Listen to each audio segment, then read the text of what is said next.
Hey guys, welcome back. Go ahead and dim the lights, get comfortable, maybe grab a blanket.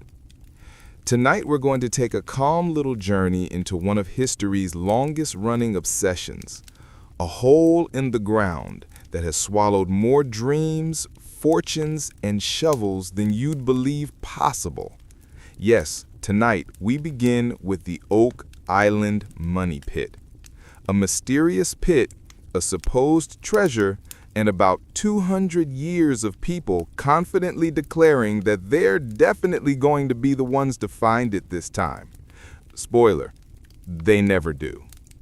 So, close your eyes, take a deep breath, and let's float gently to a small island off the coast of Nova Scotia, Canada. A peaceful place that somehow became the setting for one of history's most persistent wild goose chases. Oak Island sits quietly in Mahone Bay, surrounded by cold Atlantic waters and equally cold Canadian optimism. It's not large, about 140 acres of trees, rocks, and mosquitoes, but it's become famous for something far more romantic: buried treasure. Now, buried treasure is the kind of phrase that makes every rational adult temporarily forget that they pay rent.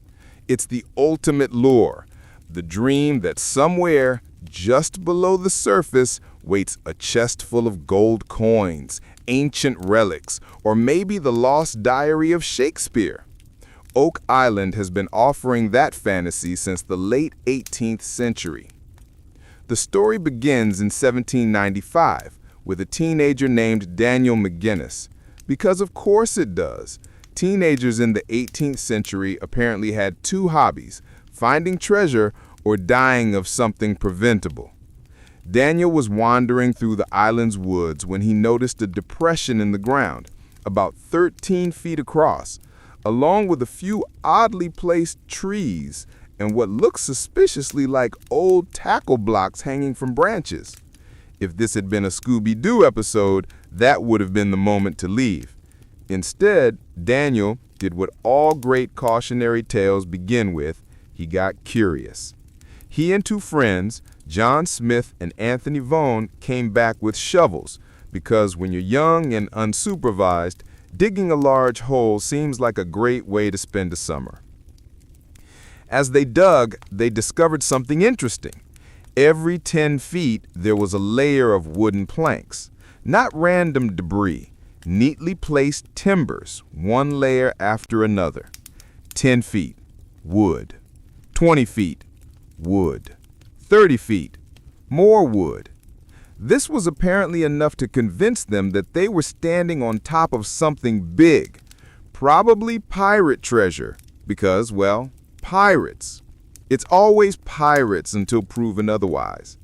After 30 feet, the boys stopped digging, which, given how the story plays out over the next 2 centuries, was probably the smartest decision anyone would ever make on that island. They left, but the rumor of buried riches did not.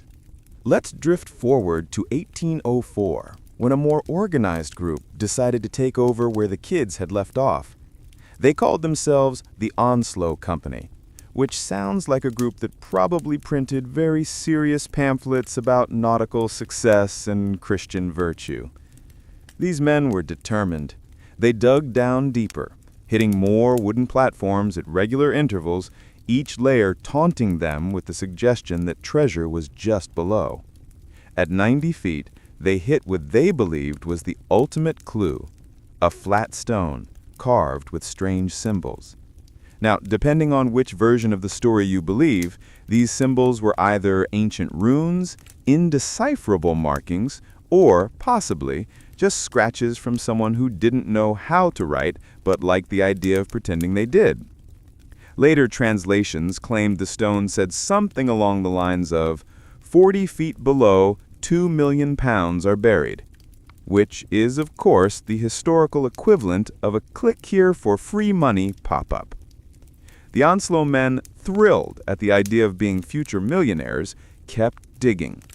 But when they reached about 100 feet, the pit began to flood. At first, they thought it was just groundwater. Annoying, but manageable. Then they noticed that the water level rose and fell with the tides, which meant the pit was somehow connected to the ocean. Because why wouldn't it be? If you're going to dig a hole for treasure, you might as well make sure it has its own plumbing system. This is where Oak Island shifted from cute local legend to national obsession. Over the next decades, group after group tried their luck. Each one brought new technology, new theories, and new ways to lose money. Let's float through some of the highlights, or lowlights, depending on your patience level. In 1849, the Truro Company arrived, bringing with them the early industrial enthusiasm that only 19th century men in waistcoats could muster. They tried drilling into the pit rather than digging it open, reasoning that technology would save them from water and disappointment. At about 98 feet, their drill reportedly hit metal, then wood, then more metal. They were convinced they had found the treasure chest itself. Of course they hadn't. They had found something, probably more debris, possibly the remains of previous diggers' efforts, or, if you ask the more mystical theories, layers of booby traps designed by a secret order of engineers who really didn't want their treasure touched. When they tried to pump the water out, they discovered the ocean kept winning. Every attempt to remove the water ended in failure. Which is poetic, really. The money pit gives just enough hope to keep people coming back, like an 18th century subscription scam. Now, by the mid-19th century, Oak Island had become a magnet for both fortune seekers and armchair philosophers. Everyone had a theory. Some said it was the hiding place of Captain Kidd's treasure. Others suggested Spanish sailors had buried colonial gold there. Then came the more creative crowd, the Knights Templar, the Freemasons, Francis Bacon, and for reasons no one can fully explain, Shakespeare. Apparently, the theory went that Shakespeare didn't write his plays, and whoever did decided the best place to hide the proof was in a damp hole off Nova Scotia. Because, of course, they did. Each decade brought new dreamers, each generation new investors, and with them came new disasters. There were accidents, cave-ins, drownings, all tragic, all preventable, all underscoring the fact that maybe, just maybe, digging into a mystery pit filled with seawater wasn't a great life plan. But logic rarely wins against legend. Let's float ahead to the 1860s, when yet another group, because there's always another group, decided to outsmart the pit by digging beside it. The plan was simple: build a second shaft parallel to the original, then tunnel sideways to reach the treasure without triggering the flooding system. It was, in theory, clever. In practice, it was like trying to sneak up on a swimming pool. The second shaft flooded too. This, of course, only convinced believers that the pit's defenses were deliberate. They imagined intricate tunnels feeding in from the bay, a 500-year-old engineering marvel designed to protect its secrets forever. And maybe it was. Or maybe it was just the island's porous limestone doing what porous limestone does. But elaborate ancient security systems sounded better, so that's what people chose to believe. By 1897, the fascination hadn't faded. A man named Frederick Blair, because every mystery needs someone named Frederick, joined forces with a new investor, a lawyer named William Chappell. They brought steam pumps and new drilling rigs, confident they would finally succeed. And, predictably, the pit flooded again. This became the defining rhythm of Oak Island. Dig, hope, flood, regret, over and over. At some point, Blair and Chappell's team found a fragment of parchment deep underground, allegedly reading the letters V and I. Naturally, this sparked decades of speculation. Was it part of a centuries-old manuscript, a clue, a grocery list? No one knew, but people loved to talk about it. Let's pause here for a moment and appreciate how the Oak Island story works. It's less a history of treasure hunting and more a case study in human stubbornness. Each generation looks at the wreckage of the last and says, well, they just didn't dig correctly, and then proceeds to do the exact same thing. It's the purest form of optimism, or denial, depending on your mood. As we drift into the 20th century, Oak Island became a kind of tourist curiosity.